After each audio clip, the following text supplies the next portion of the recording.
So you look outside and you see the temperature falling, or you feel the temperature falling. You can feel the fallness in the air. You can see the leaves starting to kind of change a little bit. But boy, you look on the baseball field and the product stays the damn same. Good evening, everybody, and welcome back to the Phightins Final with your boy Matty B. As wrapping up a hell of a night here on EOP. You're on EOP with me, and welcome to the Phightins Final as the Phillies tonight. I really can't stress this enough. Final road game of the 2022 regular, final road series or swing or trip of the 2022 season. An unprecedented 10-game swing.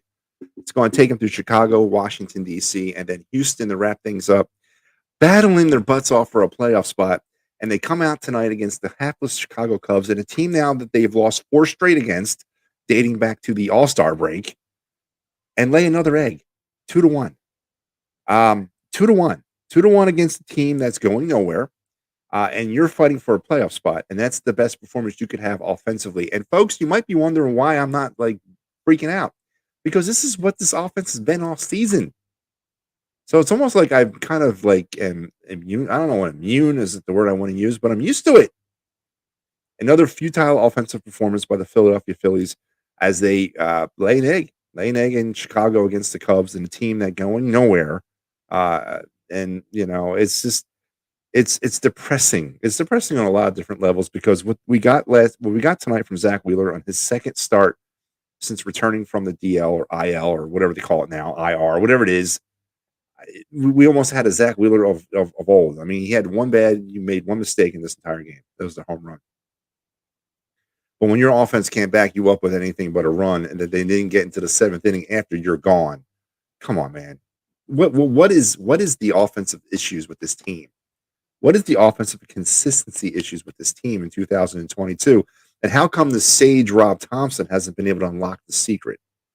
And I've been saying this all season. If there was ever a manager that could unlock that secret, we would be a hell of a very dangerous ball club. But we still are getting in our own way, and we lose tonight 2-1, not getting off to the right start for this final road swing of the year. And Dave, what's up, man? Just doing my thing. What's going on with you? So let's head over to the line and let's take a look at things kind of transpired out there at Wrigley. Phillies would finish the night with 1 run on 5 hits, no errors. The Cubs 2 runs, 7 hits, and they did commit an error. The scoring, well, it was quick, fast, and in a hurry. Christopher Morel, as I mentioned, the only mistake Zach Wheeler made all night. A solo shot in the bottom of the 3rd to give the Cubs a 1-0 lead. The Phillies would then come back and tie things up in the 6th with the Bryce Harper double, scoring Bryson Stott. And then Yan Gomes would double in Ian Happ in the 7th inning. And that's how you would pretty much end things up, 2-1. 2-1. That's all they mentioned. The Phillies can always scratch out 1 run. Offensively, here we go.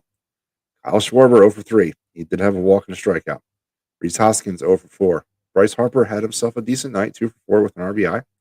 JT 1 for 4. Nick Castellanos in his return to the lineup 1 for 3. Brandon Marsh 0 for 3. And then he got roughed up there late in the game. I don't know what happened. Dirt all up in his beard. Just weird play.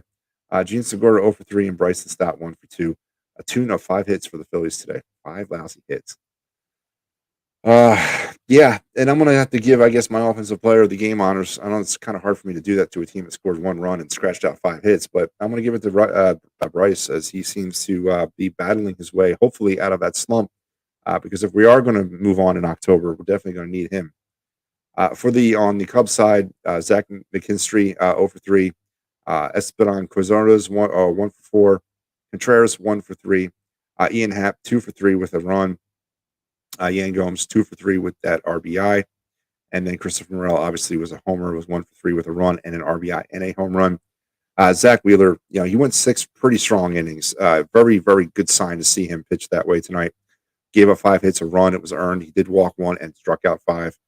Connor Brogdon came in a really ineffective relief performance. 1 inning, 2 hits, 1 run. It was earned. He gets the loss tonight, 2-2. And then Chris Davinsky, the recent call-up from the Lehigh Valley Iron Pigs, former setup guy for the Astros, pitched an inning of scoreless ball. On the Cubs side of things, Marcus Stroman went 4 hits, 1 run that was earned, 1 walk, 6 strikeouts. He gets the win now, 5-7. Hughes would come in and get the hold, and Rodriguez gets the save. He pitched in a scoreless inning of work, and that's how you have it, folks. 2-1. And how are you feeling, man? How you guys feeling out there? We're 9 games left in the regular season, and the Phillies can't get things going in their direction. We're in the middle of a playoff hunt, and we're playing teams like the Cubs, and we can't seem to get out of our own way. And if the offense can't turn on against the Cubs, man, what are they going to do against the Mets or the Braves or the Dodgers? Just another frustrating night for this team. Another frustrating night for the Phillies. It seemed to me that tonight's game went so fast. It was. It was very fast. It was a very, very, very fast game. I agree, Dave. It was a very quick score, a very quick in time, very fast game. Absolutely, kind of flew by. Let's take a look at the out of town scoreboard because that is exactly where I am. My thoughts are these days. 2 teams really are the only interest to us at this point. The San Diego Padres, who are ahead of us in the wild card race, they are currently beating the Dodgers 2-0 out there in LA. They've gone to the top of the second. And a game that has gone final, I think. Let me see. Where is that? In the top of the 9th. Oh, whoa. Hang on now. This is breaking news. Top of the 9th. The Cardinals are beating the Brewers 6-2. So after everything tonight, the Phillies could actually get that magic number reduced down to 7 if the Brewers do lose. So the Phillies could wake up tomorrow 7 games away from clinching their first playoff spot in 11 years. Unfortunately, I can't seem to get excited about that. Folks, we're not going anywhere in these playoffs if we make it, if we can't figure out how to hit. And I know it's been something that I've said all season long, and it's something that I'm going to continue to say until we can figure it out. I just don't have faith and confidence in this offense long term in the playoffs. I don't. And maybe I'm just overlooking things or getting too into it. I don't know, but when you struggle this way with this team, when this team struggles in the way they struggle with trying to get runners in using the small ball, it's been a frustrating feat all season long. The Phillies on the night, they didn't leave too many runners on base. They left 4 runners on base, and they only left 1 runner in scoring position with 2 outs. But you only had 5 hits. The Phillies also they grounded into 3 double plays tonight, and obviously that's the story of the game right there. When you're killing your own rallies with double plays. And the Phillies typically don't ground in double plays. They're very low in that category all season long. But tonight is just a snapshot of what this team has done all season long, and the snapshot of that just futile leadoff spot with Kyle Schwarber, and then you got Reese slipping back. He was kind of hitting well there for a couple of days. Now he slips out and does 0 for 4. It's good to see Bryce hitting, but we need more. Obviously, we can't. I mean, I don't know. It's pretty basic. We're not going to win at the major league level if we cannot get more than 5 hits against the Chicago Cubs and Marcus Stroman. But all's well, I guess. As the Brewers are, if they lose tonight, the Phillies' magic number will go down to 7 to clinch a playoff spot. So I don't know where everybody else is at on this. I know the Phillies are taking a back seat these days because of the Eagles, but we got playoff baseball potentially on the horizon in about a week. And are the Phillies going to be part of that? There's been some talk that everybody thinks the Phillies are going to go 7-3, 8-2 over these next 10. I said 6-4, and that's being kind, I think. I just don't have any confidence in the offense right now. I don't. And the area of this team that's been consistent all year, and unfortunately, it's probably going to suffer the brunt of the disappointment because you're going to waste the season of just the really good starting pitching. We've had our moments, but for the most part, the starting pitching has been very consistent. And Zach Wheeler's performance tonight was very good. Very good. They were he's pitched very well all season long. And the starting pitching as a whole has pitched really well all season long. And they've been let down countlessly by the offense all season long. And when you watch a performance like Zach Wheeler had tonight, you want to win for that. You want to win for that. And he was able to keep the game close. And then the bullpen came in and couldn't hold it. And then the offense did absolutely nothing to support him or the bullpen. So hang this game on everybody. Hang it on the offense, hang on the bullpen, but don't hang it on Zach Wheeler because he doesn't deserve it. He definitely played well. He pitched well tonight. There were, Dave, 3 of them, I believe, or 4, 3 or 4. Yeah, who cares? Who cares? The hell do I care about the Yankees? The hell do I care about the New York Yankees? Not yet. Maybe I'll care in the middle of October, but right now I could give a damn about the Yankees. Yes, Walter, I mentioned it.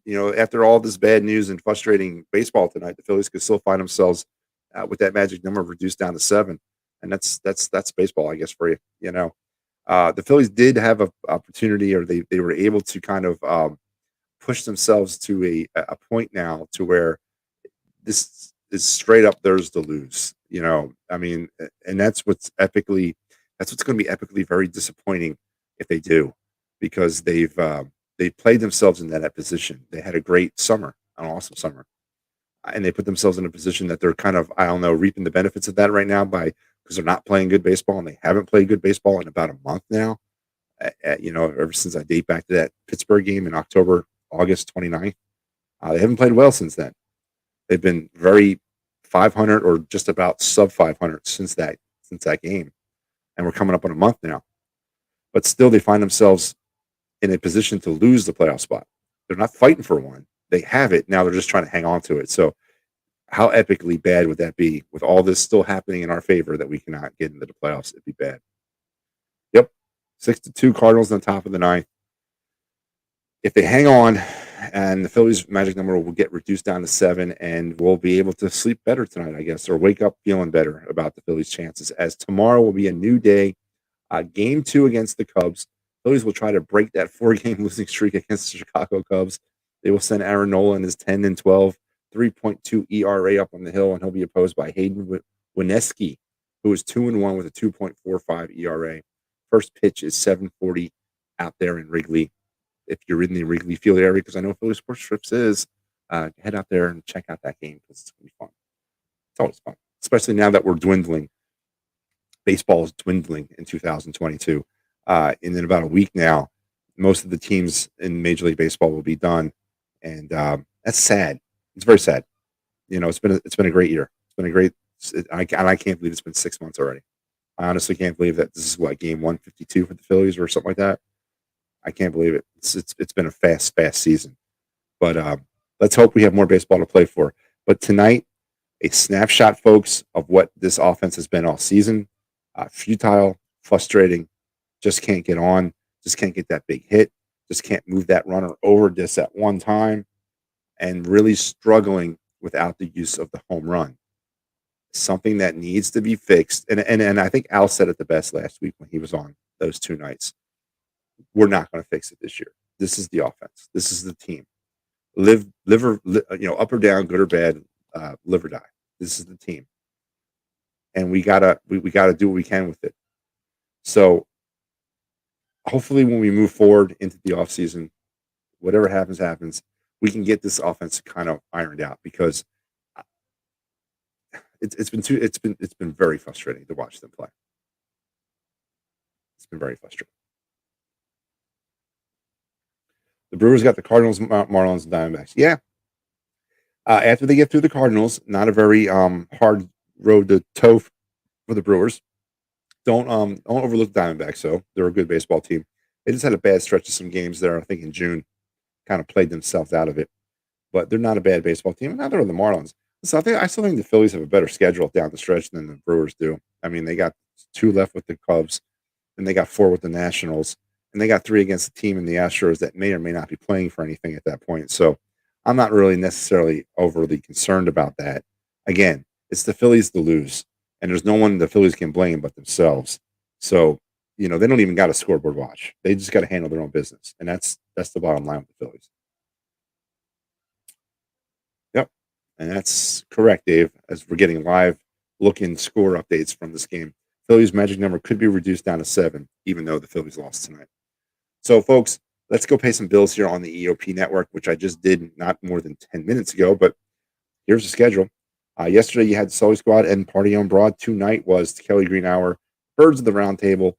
Talking Philly Sports with Matty B was a show that I just wrapped up maybe about half an hour ago. Chalk Talk and the Phightins Phinal that you're watching right now, and everything else. Look at it all. Look at it all. Just magically just out there. I'm not going to read all of it, but you guys can read it. And the bottom line is just come back at EOP at any time, and we're pretty much getting new content up there. So please, there's no excuse for you not to be watching. And if you're in the Delco area and you need to get to a bar, well, there's only one bar really in Delco, and that is Dolan's Bar. Head on down there and head on over to the Philly sports trips. If you're looking to get on one of those awesome Philadelphia sports trips, the Washington trip just ended. That they're out there in Chicago right now with the Phillies. The next Eagles trip is coming up in Arizona. And don't forget, for every Eagle home game, they do a tailgate party at the Gatehouse, aka the Navy Yard. So head over to phillysportstrips.com and check out everything they have to offer. And don't forget, this Sunday at the South House on South 13th Street, EOP and the Painted Lines live post game show activities. Come by, watch the game with us, enjoy the day. It should be fun. And don't forget, workman's comp, motor vehicle accidents, personal injury, or criminal law. Dave Cherry is the man to call, 610-565-0300, and tell him that Matty B and EOP sent you. Folks, it's going to wrap me up. Not much really to talk about when you're losing 2-1 and you muster 5 hits against Marcus Stroman, and it's the same story every night. Another wasted starting performance by the Philly offense. Another letdown by the bullpen, and another letdown by the offense. So we're running out of games. We have 9 left. Philly's got to figure it out, and they're running out of time to figure it out. At least we're not saying it's early in the season anymore, because obviously that doesn't work. So tomorrow night, hopefully, when I come back and we talk about Philly's win. We talk about getting back on the plus side. And hopefully we get that magic number down to 5, because that's what we could do if we get a win and the Brewers lose tomorrow. If, of course, the Brewers lose tonight.